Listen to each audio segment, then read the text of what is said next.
I often hear single women say that all the good men are either taken or gay, but recently I've seen the other side of dating. Men who want to test the waters of being single in the hopes of finding a long-term girlfriend. Yes, not all men are commitment-phobic jerks, are finding that things aren't as easy as they might have thought at first. Save me from the Bridget Jones clones, wrote my favorite writer on this topic, Gareth Simpson, in an article for the Daily Mail a while back. Simpson, who is also looking for a girlfriend, says that single women are boring and that all they want or can talk about is work. Single women gone mad. What about this new sexual freedom that so many modern women seem to love? It looks like that's not very appealing either. I also thought they talked way too much about sex. On a first date, what kind of man wants to be asked out? I don't think so. It's a terrible turnoff. So, how hard is it for women to be single these days? Rob, who is 30 and just got single, says, extremely. There's something wrong with each of them.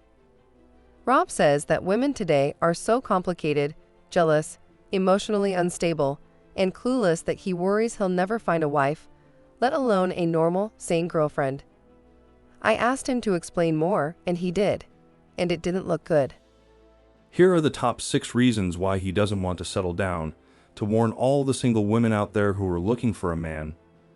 First is that the girl who doesn't show emotion because she doesn't feel good about herself.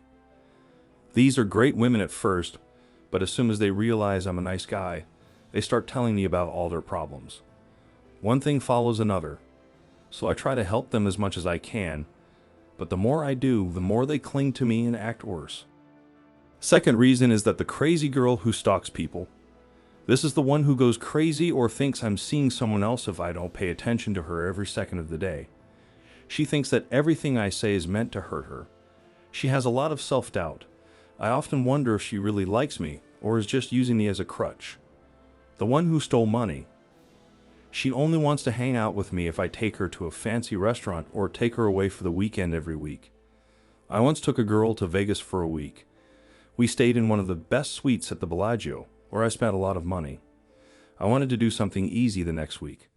We didn't have any fancy dinners, we just hung out. Then I found out that she had cheated on me with one of my friends and an old coworker. I always try to make plans with them, and they agree, but then they don't show up. Last weekend, a girl and I were supposed to go up the coast, and she agreed. Then when I called her during the week to make sure everything was still going as planned, I never heard back. I got a text from her an hour after I deleted my Facebook account. It said, "I can't believe you're so mad at me that you deleted me from Facebook. What a self-centered piece of work." Then there are the power-hungry jerks. As soon as we started dating, she tried to control everything I did, where I went, and who I saw. She doesn't want me to have any female friends right away, which is hard for me because I have a lot.